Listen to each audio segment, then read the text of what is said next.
Good evening, ladies and gentlemen. My name is Stephen Crowley, and I appreciate this opportunity to speak with you. First, I would like to start off with a story. You may know who Johnny Manziel is, you may not. Johnny Manziel was an NCAA college football player. He won the Heisman Trophy. He was extremely likable and an extremely polarizing player. The year after he had his huge season and won the Heisman Trophy, he was involved in a scandal where the NCAA accused him of receiving money for signing football cards. Why is this a problem when Johnny Manziel worked hard in the weight room, worked hard in the classroom, and he created his own persona? He made people like him. He went on the field and he won games. So why can't he benefit from the hard work that he put in on the field and make some money off of all the stuff that he's been doing and stuff that he gave up his life to do?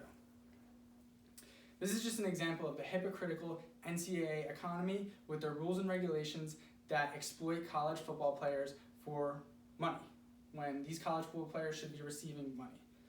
So why does this matter to you? Well, while it may not affect you directly, it may affect your children. Every child's dream when they start playing Pop Warner football, Little League, basketball, any of those is to get a college scholarship and play for one of the big schools, Alabama, Texas A&M, University of Texas, Rutgers, and so forth. So when they start, that is their dream. Why let them get to that dream, actually make it and get to the college football league and get the same thing done to them? They don't get to reap the benefits that they deserve in college football. Secondly, if you woke up one morning and saw on the news, college student exploited for $10 million, that would raise a pretty big red flag. In my opinion, it definitely would. Well, that's happening every single day to these college athletes at these big schools that are doing all of this hard work and receiving no compensation for it. So today, I'm going to convince you that college athletes are currently being exploited by the NCAA, and the NCAA needs to loosen its rules and regulations that they currently enforce on the players.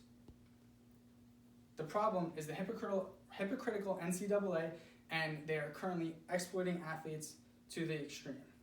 I'm going to tell you about the cause of this problem, how we can solve this problem, and the argument that the NCAA makes on why student athletes should not be paid. So let's start off. What is the NCAA? The NCAA is a National Collegiate Athletic Association, and they are a member-led organization dedicated to the well-being of the student athlete. When I say the well-being of the student athlete, it is clear that they are not in the athlete's best interest. Their mission statement is to run all championships and manage programs that benefit student athletes long-term. They govern 500,000 student athletes, and the NCAA is known for strict punishments and rules and regulations. A little story about their rules and regulations and their punishments. Terrell Pryor, an Ohio State football player, in 2008 was suspended for 5 games due to him trading his own material goods, his trophies, his rewards, and his workout gear that he earned that was all his for tattoos. He traded these for tattoos, and the NCAA ended up suspending him for 5 games because they said that NCAA players are not allowed to benefit off of their likability. According to Gene Smith, Ohio State athletic director, as a student athlete, you're not allowed to use your current persona to get discounted services. In my opinion, that is not a discounted service. We live in a free trade world where anyone can trade anything for a service. It does not have to be currency. It could be anything that they want, and these were their own goods.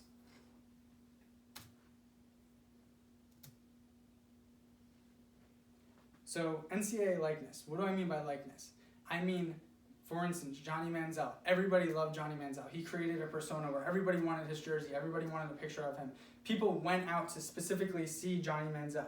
So by likeness, I mean the interest in a player, the interest a player generates. Players can't benefit from their name or their likeness, but the NCAA is able to market them and create revenue based off of them. But in turn, the student athlete is not allowed to do that for himself.